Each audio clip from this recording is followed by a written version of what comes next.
Level 1. Analyst. 5:54 in the morning. 31st floor of a Midtown Manhattan office building. 3 monitors. A cold Red Bull from last night. A leveraged buyout model with 16 tabs open that you have rebuilt from scratch twice this week. You are 23 years old. You have $108,000 in student debt. Your job is to build models, financial blueprints that tell the partners whether a company is worth acquiring. You are not making decisions. You are making the data that other people use to make decisions.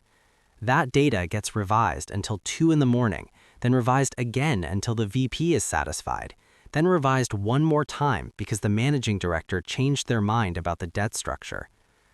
A leveraged buyout is like buying a house with 10% down and a 90% mortgage, except the house is a company with 2,000 employees, and instead of your paycheck covering the mortgage, you make the company itself cover it from its own cash flows. The analyst 2 seats down from you, Marcus, Georgetown, started the same week, is still there when you leave at midnight, still there when you arrive at 6. You never ask him if he's okay. He never asks you. That's not what you do here. In month 4, you cancel plans with the same 3 friends 6 times in a row. You notice it on a Tuesday, still at your desk at 11 at night, and make a mental note to fix it. You do not fix it that week. Rule 1. Never be the last one to leave and the last one to know something. Level 2. Associate. 3 years later. You have modeled 52 deals. 9 of them closed. Your bonus last year cleared $210,000. You missed your college roommate's wedding to be in a data room in Houston reviewing due diligence on a logistics company that ultimately did not transact. Then it happens. Week 9 of the year. An acquisition target comes across your desk. A manufacturing company called Meridian Industrial, based outside Columbus, Ohio. 3,200 employees, $183 million in earnings before interest and taxes. Family-owned for 62 years. The founder's son, Robert Hartley, 71, is retiring. He told the intermediary he wants the business to go to the right hands. You run the model. The entry multiple works. The leverage ratio is clean. There is an obvious path to reducing selling and administrative costs by 16% within 18 months. You know what that number means. You do not say it out loud. Somewhere in that cost line is a man named Tom Briggs, operations manager, Dayton, facility, 26 years at Meridian. He does not know your name. You do not know his yet. The model just calls it headcount optimization. That phrase will sound completely normal to you within 6 months. Rule 2. Private equity does not invent value first. It reassigns where the pain lands. It sounds like this. What's the operational thesis on Meridian? Classic buy and build, margin expansion. And the 400 people in the cost reduction? We're right-sizing the structure for scale. Right-sizing. Optimizing. It's a different word. Different word, same spreadsheet, same people in the line item. You use the phrase yourself 3 weeks later. It comes out naturally. Level 3. Senior Associate. Year 4.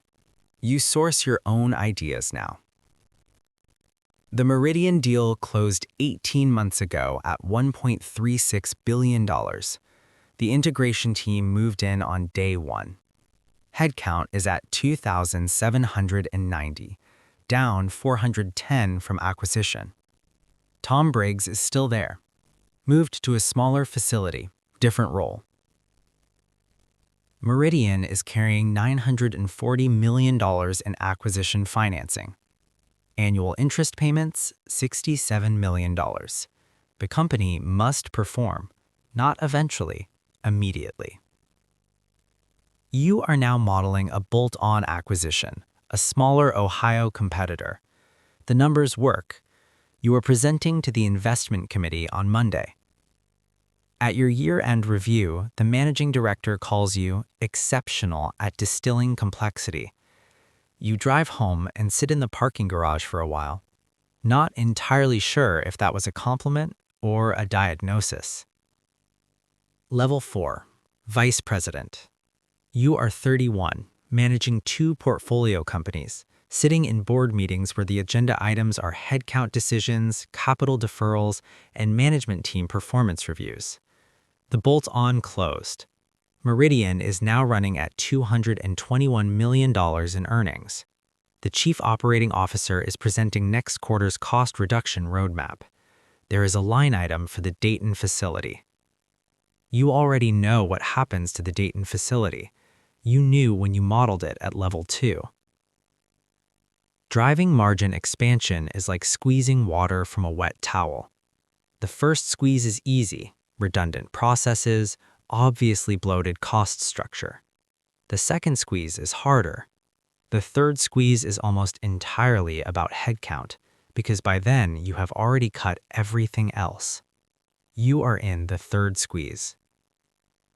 Tom Briggs, 26 years at Meridian, operations manager, Dayton, submits his name for the early retirement package on a Tuesday afternoon. Nobody else on the investment committee knows his name. You've known it since you were an associate. The spreadsheet never says who gets removed. It says the margin improved. Level 5. Principal. You are 36, 2 full exits behind you. You have led your own deals from the first sourcing call to the final investment committee memo without someone senior telling you what to think. The fund holds $1.9 billion in uncommitted capital. Every week it sits idle, the clock runs on management fees, and investor patience runs thinner. You feel that clock the way you used to feel a formula error. Somewhere in the model, something isn't resolved yet. Meridian is in year 5 of a 5-year hold. The investment committee is debating exit paths. The firm is leaning toward a secondary buyout, selling to another private equity firm. The next buyer will run the same playbook. You know because you wrote the same playbook. You are literally handing them the model. Robert Hartley gave an interview to a Columbus Business Journal last spring. He said he hoped the people at Meridian would be taken care of under whoever came in next. You read it twice. He meant Tom Briggs. He meant the 2,790 people still on the floor. You know exactly what taken care of means in a secondary buyout. You are not sure Robert Hartley does. Rule 3. The closer you get to power, the more the decisions start to feel inevitable. Level 6. Partner. Your name is on the fund documents now.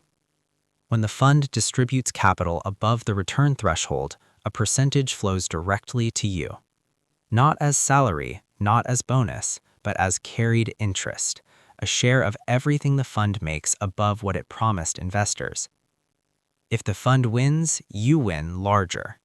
This is the number that changes everything. In year 4 of the hold, Meridian did a dividend recapitalization. The fund refinanced the company's debt, pulled out $125 million in cash, and distributed it back to investors while leaving the debt on Meridian's balance sheet. Think of it like refinancing your mortgage to pull out equity, except the house still owes the same amount and you moved the cash to your personal account. The employees never heard about it. The Meridian exit closes at $2.73 billion. The fund distributes $840 million to limited partners, state pension funds, university endowments, hospital foundations, teachers in Illinois, firefighters in Ohio. You sit on 6 portfolio company boards now.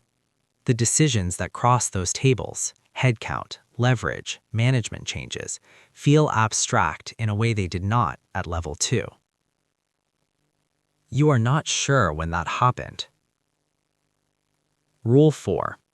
The people who make the decisions and the people who live with them rarely overlap. You are one of those people now. You attend a charity gala that December. Tables are $25,000. You expense it as business development. The cause is economic mobility. Nobody comments on this. The food is very good. Level 7. Managing Director. You are 44. You have not built a financial model in 6 years. Your job now is to convince the people who write the checks that your team could be trusted with another $3.5 billion. You fly to Abu Dhabi. You fly to Oslo. You explain in carefully measured language why your 15-year track record justifies a management fee structure that has made you personally worth more than $60 million. You are not inside private equity anymore. Private equity is inside you, in the way you read a room's efficiency before you consider its purpose, in the way people stop being people in the back of your mind and become line items you have learned to argue about. The new analysts coming in at 22 have the same hunger you had. You see exactly what is going to happen to them. You hired them anyway. Level 8. Managing Partner. You run the firm now. Not a fund, not a strategy, the firm, the name on the door, the culture that will outlast you, the entity that keeps making decisions long after you were gone, because you built it that way. The conversations at this level are not about entry multiples or debt structures. They are about what kind of institution this is, whether its reputation holds, whether the people who trusted you with their capital the first time will trust you again with more.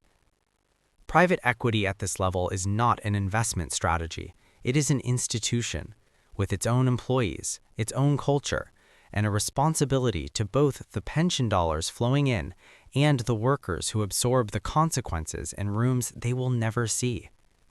The final rule, the one nobody writes down, you are not running money anymore. You are running the system that runs money. And the distance between those two things is everything. Meridian Industrial, Year 6. $258 million in earnings, up $75 million from the day you first modeled it. The fund paid $1.36 billion at acquisition. The exit cleared $2.73 billion.